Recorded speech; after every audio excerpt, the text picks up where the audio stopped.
Walayar case CBI കോടതി ഇന്ന് പരിഗണിക്കും. പെൺകുട്ടികളുടെ അമ്മയെ ഉൾപ്പെടെ വിവിധ കേസുകളിൽ പ്രതിയാക്കിയതിനു ശേഷമുള്ള തുടർ നടപടിക്കായാണ് കേസ് ഇന്ന് പരിഗണിക്കുക. എന്നാൽ തങ്ങളെ പ്രതിയാക്കിയ നടപടിക്കെതിരെ മാതാപിതാക്കൾ ഹൈക്കോടതിയെ സമീപിച്ച പശ്ചാത്തലത്തിൽ കോടതിയിൽ തുടർ നടപടി ഇന്നുണ്ടാകാൻ സാധ്യതയില്ല. ഏതായാലും ഏപ്രിൽ 1-നാണ് ഹൈക്കോടതി മാതാപിതാക്കളുടെ ഹർജി പരിഗണിക്കുക. വിവരങ്ങളുമായി അമൽ നമ്മളോടൊപ്പം കൊച്ചിയിൽ നിന്ന് ചേരുകയാണ്. നിങ്ങൾക്ക് എല്ലാവർക്കും അറിയാവുന്നതാണ് വാളയാർ കേസ്. ആ കേസ് രാഷ്ട്രീയമായി കേരളത്തിൽ LDF-നെതിരെ ഉപയോഗിക്കാൻ ശ്രമിച്ച പ്രതിപക്ഷം, ഒപ്പം തന്നെ മാധ്യമങ്ങൾ. ഒടുവിൽ ആ കേസിൽ എന്ത് സംഭവിച്ചു? മാതാപിതാക്കളുടെ ഹർജിയെ തുടർന്ന് ഇവിടെ എത്തിച്ച CBI അന്വേഷിച്ചു വരുമ്പോൾ ആ മാതാവ് തന്നെ ആ കേസിൽ പ്രതിയാകുന്ന സാഹചര്യം നമ്മൾ കണ്ടു. എന്തൊക്കെയായിരുന്നല്ലേ ആ മാതാവിനെ വെച്ചുകൊണ്ട് ഇവിടെ നടത്തിയ രാഷ്ട്രീയ നാടകങ്ങൾ. വാളയാറമ്മ എന്ന പേര് നൽകിക്കൊണ്ട് സംസ്ഥാനത്തുടനീളം അവരെ എത്തിച്ച് കോൺഗ്രസും മാധ്യമങ്ങളും ചേർന്ന് നടത്തിയ വലിയ കളികൾ നമ്മുടെ മുൻപിലുണ്ട്. ഏതായാലും നോക്കാം ഇന്നിപ്പോൾ ആ കേസ് CBI കോടതിയുടെ പരിഗണനയ്ക്ക് വരുമ്പോൾ എന്താണ് സംഭവിക്കാൻ പോകുന്നതെന്ന്. അമൽ കൊച്ചിയിൽ നിന്ന്. അമൽ, ഗുഡ് മോർണിംഗ്. വാളയാർ കേസ് ഇന്ന് CBI കോടതിയുടെ പരിഗണനയിലേക്ക് വരികയാണ്. പക്ഷേ തങ്ങളെ പ്രതി ചേർത്ത CBI നടപടിക്കെതിരെ മാതാപിതാക്കൾ ഹൈക്കോടതിയെ സമീപിച്ച സാഹചര്യത്തിൽ ഒരുപക്ഷെ CBI കോടതിയിൽ ഇന്ന് വലിയ രീതിയിലുള്ള ഒരു തുടർ നടപടികൾക്ക് സാധ്യതയുണ്ടോ?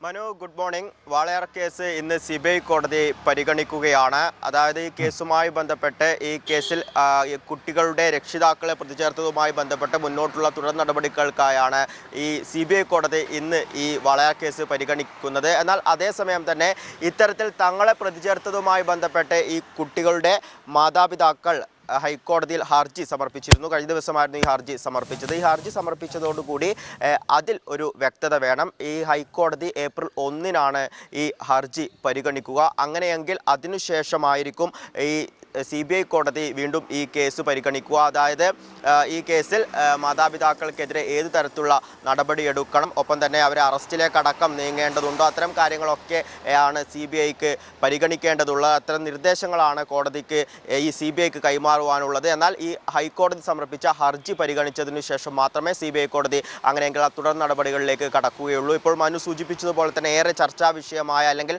കേരളത്തെ ഞെട്ടിച്ച ഒരു കേസായിരുന്നു ഈ വാളയാർ കേസ്. 13ഉം 9ഉം വയസ്സുള്ള കുട്ടികൾ ഇത്തരത്തിൽ ആത്മഹത്യ ചെയ്ത നിലയിൽ കാണപ്പെടുന്നു.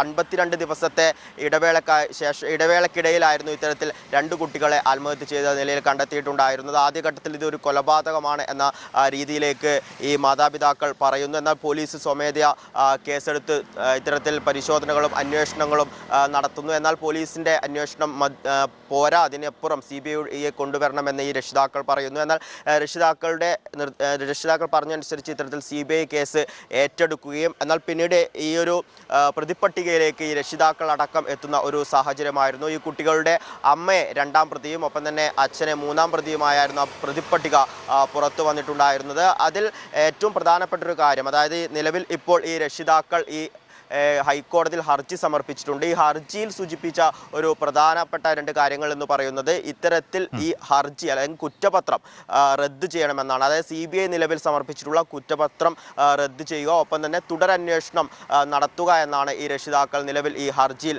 പറഞ്ഞിട്ടുള്ളത്. അതേസമയം തന്നെ CBIയുടെ കുറ്റപത്രത്തിൽ സൂചിപ്പിച്ച പ്രധാന കാര്യം, ഈ കുട്ടികളുടെ മുന്നിൽ വെച്ച് അമ്മ ഇതിലെ പ്രതിയുമായി ലൈംഗിക ബന്ധത്തിൽ ഏർപ്പെട്ടിട്ടുണ്ട്. ഒപ്പം തന്നെ അമ്മയുടെ സമ്മതത്തോടു കൂടിയാണ് ഇത്തരത്തിൽ ഈ കുട്ടികൾ പീഡനത്തിന് ഇരയായിരിക്കുന്നത്. എന്നാൽ അമ്മ ഇത് പുറത്തു പറഞ്ഞിട്ടില്ല. ഇത്തരം കാര്യങ്ങളാണ് CBIയുടെ ഈ കുറ്റപത്രത്തിൽ സൂചിപ്പിച്ചിട്ടുള്ളത്. ഈ കുറ്റപത്രം റദ്ദ് ചെയ്ത് തുടരന്വേഷണത്തിലേക്ക് പോകണം എന്നാണ് നിലവിൽ മാതാപിതാക്കൾ ഹൈക്കോടതിയിൽ സമർപ്പിച്ച ഹർജിയിൽ സൂചിപ്പിച്ചിട്ടുള്ളത്. എന്തുതന്നെയായാലും ഏപ്രിൽ 1-നായിരിക്കും ഹൈക്കോടതി ഈ ഒരു ഹർജി പരിഗണിക്കുക. അങ്ങനെയെങ്കിൽ അതിനുശേഷമായിരിക്കും ഈ തുടർ നടപടികളിലേക്ക് CBI കോടതി കടക്കുക. മനു, അമല്, ഇവിടെ ഇതിന്റെ നിയമപരമായ നടപടികൾക്കപ്പുറത്തേക്ക് ഈ കേസ്, ഈ സംഭവം നമ്മുടെ നാടിനൊരു പാഠപുസ്തകമാണ്. കാരണം ഈ നാട്ടിലെ പ്രതിപക്ഷത്തിനും മാധ്യമങ്ങൾക്കും സത്യമോ വസ്തുതയോ വേണ്ട, സർക്കാരിനെതിരെ എന്തെങ്കിലും ഒരു ആയുധം കിട്ടിയാൽ അതുമാത്രം മതി എന്നതിൻ്റെ ഏറ്റവും വലിയ പാഠപുസ്തകം. വാളയാറമ്മ എന്ന പേരിട്ടുകൊണ്ട് ആ സ്ത്രീയെ ഈ നാട് മുഴുവൻ കൊണ്ടു നടന്നവർ സർക്കാരിനെതിരെ പ്രചരണം നടത്തിപ്പിച്ചു. ധർമ്മടത്ത് മുഖ്യമന്ത്രിക്കെതിരെ സ്ഥാനാർത്ഥിയാക്കി. മറ്റു മാർഗ്ഗങ്ങളില്ലാത്തതുകൊണ്ടാണ്. ഇല്ലെങ്കിൽ കോൺഗ്രസിൻ്റെ തന്നെ സ്ഥാനാർത്ഥിയായി വേണമെങ്കിൽ അവരെ മത്സരിപ്പിക്കുമായിരുന്നു. അവരുടെ പേരിൽ എന്തൊക്കെ കാട്ടിക്കൂട്ടലുകളാണ് ഇവിടെ നടത്തിയത്. CBI ആ കുറ്റപത്രത്തിൽ എഴുതി വെച്ചിരിക്കുന്ന വൃത്തികേടുകളൊന്നും ഞാൻ പറയാൻ നിൽക്കുന്നില്ല. ഇന്ന് രാവിലെ നമ്മൾ രാവിലെ ഒരു വാർത്താദിനം ആരംഭിക്കുമ്പോൾ പറയാൻ പറ്റിയതല്ല എഴുതി വച്ചിരിക്കുന്നത്. അത്രമാത്രം വൃത്തികേടുകളാണ് ആ വീട്ടിൽ നടന്നിരുന്നത് എന്നാണ് നമുക്ക് CBIയുടെ കുറ്റപത്രത്തിൽ നിന്ന് മനസ്സിലാക്കാൻ വേണ്ടി കഴിയുന്നത്. ഇവിടെ പഴി പറയേണ്ടത്, അതല്ലെങ്കിൽ ഇവിടെ അല്പമെങ്കിലും മനസാക്ഷി ഉണ്ടെങ്കിൽ പൊതുസമൂഹത്തോട് മാപ്പ് പറയേണ്ടത് ഈ നാട്ടിലെ മാധ്യമങ്ങളും പ്രതിപക്ഷവുമാണ്. രാഹുൽ മാങ്കൂട്ടമൊക്കെ എന്തൊക്കെയാണ് കാണിച്ചു കൂട്ടിയതെന്ന് നമുക്കറിയാവുന്നതാണ് ആ കേസുമായി ബന്ധപ്പെട്ട്.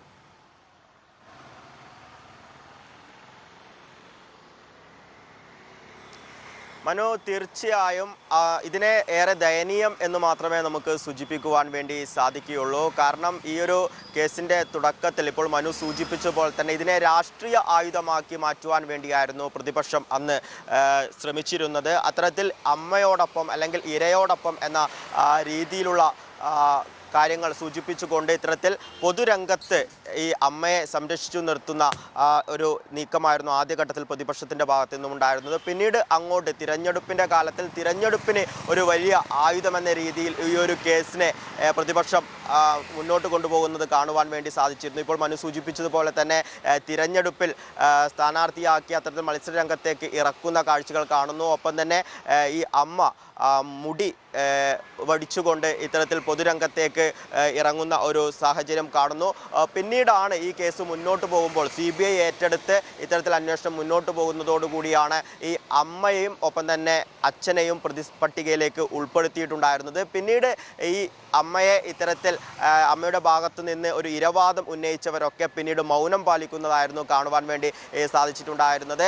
വസ്തുതകൾ അറിയാതെ തന്നെ ഒരു ഇത്തരത്തിൽ സർക്കാരിനെതിരെ രംഗത്ത് വരിക, സർക്കാരിനെതിരെ എന്ത് ആയുധമാണോ തങ്ങൾക്കുള്ളത് അതൊക്കെ എടുത്ത് പോരാടുക എന്ന ഇതിൻ്റെ ഭാഗമായിരുന്നു ഇത്തരത്തിൽ അമ്മയുടെ ഭാഗത്ത് പ്രതിപക്ഷം നിന്നിരുന്നത്. എന്നാൽ പിന്നീട് വസ്തുതകൾ മനസ്സിലാക്കിയതോടുകൂടി അവർക്ക് മൗനം പാലിക്കേണ്ട ഒരു സാഹചര്യത്തിലേക്ക് എത്തുകയായിരുന്നു. ഇപ്പോൾ മനു സൂചിപ്പിച്ചതുപോലെ തന്നെ ഏറെ ദയനീയമായ അല്ലെങ്കിൽ നമുക്കൊരിക്കലും പറയുവാൻ വേണ്ടി സാധിക്കാത്ത രീതിയിലുള്ള കാര്യങ്ങളായിരുന്നു ആ വീട്ടിൽ ഉണ്ടായിരുന്നത്. ഇപ്പോൾ CBIയുടെ കുറ്റപത്രത്തിൽ സൂചിപ്പിച്ചതുപോലെ തന്നെ ഇതിലെ അമ്മ ആ കുട്ടികളുടെ മുന്നിൽ വെച്ച് ഈ ഒരു പ്രതിപട്ടികയിൽ ഒന്നാമതുള്ള ആ ഒരു വ്യക്തിയുമായി ലൈംഗിക ബന്ധത്തിൽ ഏർപ്പെടുന്നു. അതോടൊപ്പം തന്നെ ഈ കുട്ടികളെ ഇത്തരത്തിൽ ഒന്നാം പ്രതി പീഡിപ്പിക്കുമ്പോൾ അതിനുവേണ്ട എല്ലാ സഹായങ്ങളും ഈ അമ്മ ചെയ്തു നൽകുന്നു. പിന്നീട് ഇത് പുറം ലോകം അറിയാത്ത രീതിയിൽ മൂടിവെക്കുന്നു. ഒരു അമ്മ മക്കളോട് ചെയ്യുന്ന ഏറ്റവും ദയനീയമായ ഒരു കാര്യം അല്ലെങ്കിൽ ഒരു ക്രൂരത എന്ന് നമുക്ക് വിശേഷിപ്പിക്കുവാൻ വേണ്ടി സാധിക്കും. അത്തരത്തിൽ ക്രൂരത ചെയ്തവരെയായിരുന്നു പ്രതിപക്ഷം അന്ന് സംരക്ഷിച്ചു നിർത്തിയിട്ടുണ്ടായിരുന്നത്. ഇലക്ഷന് സർക്കാരിനെതിരെ ഒരു ആയുധമാക്കി മുന്നോട്ട് കൊണ്ടുവന്നിട്ടുണ്ടായിരുന്നത്. എന്തു തന്നെയായാലും നിലവിൽ അത്തരത്തിൽ പിന്നീട് സത്യം തെളിയുന്ന ആ സാഹചര്യത്തിലേക്ക് എത്തുന്നു. എങ്കിലും ഇപ്പോൾ നിലവിൽ ആ കുറ്റപത്രം റദ്ദു ചെയ്യണമെന്ന് പറഞ്ഞുകൊണ്ട് ഇവർ ഈ മാതാപിതാക്കൾ ഹർജി നൽകിയിരിക്കുന്നു. ഈ ഒരു ഘട്ടത്തിൽ നമുക്ക് അന്ന് പ്രതിപക്ഷം നടത്തിയ ആ ഒരു നാടകങ്ങളെയൊക്കെ ദയനീയമെന്ന് മാത്രമേ സൂചിപ്പിക്കുവാൻ വേണ്ടി സാധിക്കൂ. മനു. ഓക്കെ, താങ്ക് യു അമൽ. അമലാണ് ഈ വിവരങ്ങൾ നമുക്ക് നൽകിയത്. ഏതായാലും അത് വളരെ പ്രധാനപ്പെട്ട വിവരങ്ങൾ തന്നെയാണ്. CBI കോടതിയുടെ പരിഗണനയിലേക്ക് ഇന്ന് ഇപ്പോൾ ഈ കേസ് വരികയാണ്. ഏതായാലും ഹൈക്കോടതിയിൽ ഈ മാതാപിതാക്കൾ ഹർജി നൽകിയതുകൊണ്ട് തന്നെ ഇന്ന് CBI കോടതിയിൽ കാര്യമായ നടപടികൾക്ക് സാധ്യതയില്ല എന്നാണ് നമുക്ക് മനസ്സിലാക്കാൻ വേണ്ടി കഴിയുന്നത്. പക്ഷേ ആ കേസും അതിൻ്റെ തുടർച്ചയിൽ ഈ നാട്ടിൽ നടന്ന സംഭവങ്ങളും നമ്മൾ ഒരിക്കലും മറന്നു പോകാൻ പാടില്ല. കാരണം അത്രമാത്രം മോശമായിട്ടാണ് ഈ നാട്ടിലെ പ്രതിപക്ഷം, ഈ നാട്ടിലെ മാധ്യമങ്ങൾ ആ സ്ത്രീയെ മുന്നിൽ നിർത്തിക്കൊണ്ട് ഇവിടെ നാടകം കളിച്ചത്. അതെന്നും നമ്മുടെ ഓർമ്മയിലുണ്ടാകണമെന്ന് മാത്രമേ പറയാനുള്ളൂ.